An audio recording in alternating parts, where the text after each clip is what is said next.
Аз се свързах с Галя като кръг, защото знаем, че те са много инициативни и правят изложби в Кърджали, които са интересни. И така се свързах с Галя и впоследствие с радост. И така стана цялата изложба. Втората част на въпроса как беше? Защо решихте на това място да направите? Защото идеята ми за Urban Photography е да снимам неща, които са изоставени, нали, но се вижда следа от човешката душа. Само следа. Душата като цяло липсва.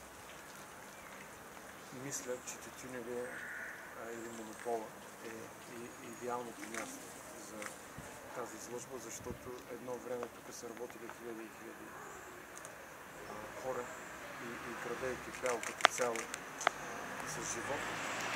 И в момента са едни стари сгради, които не знаем дали ще се разрушат. Това, което аз разбрах, че може тютюневия да се разрушат тези сгради и нищо да не остане от тях.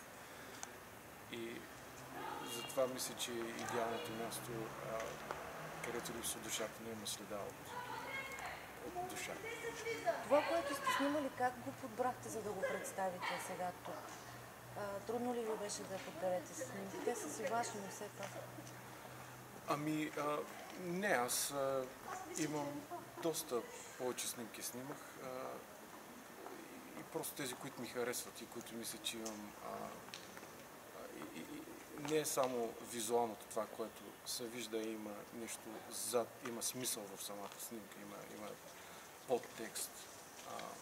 Тези снимки избрах, които се говори, снимката сама като себе си мога да говори за изоставената България или за невидимата България, която всички я виждаме и я подминаваме. От колко време не сте били в родния си град?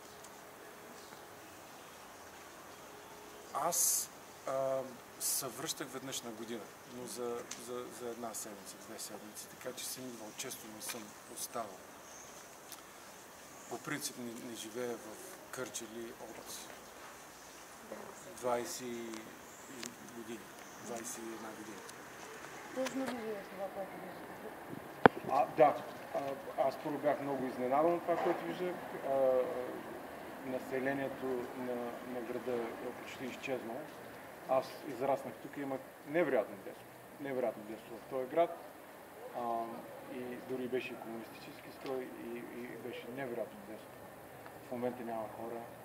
Града е може би 1/3 от това, което беше и е тъжно това, което виждам, но такъв е хора на нещата.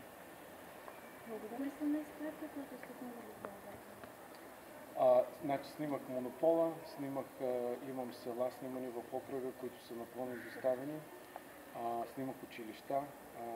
Училището, в което аз завърших, Георги Венковски спортното училище, може да го видите.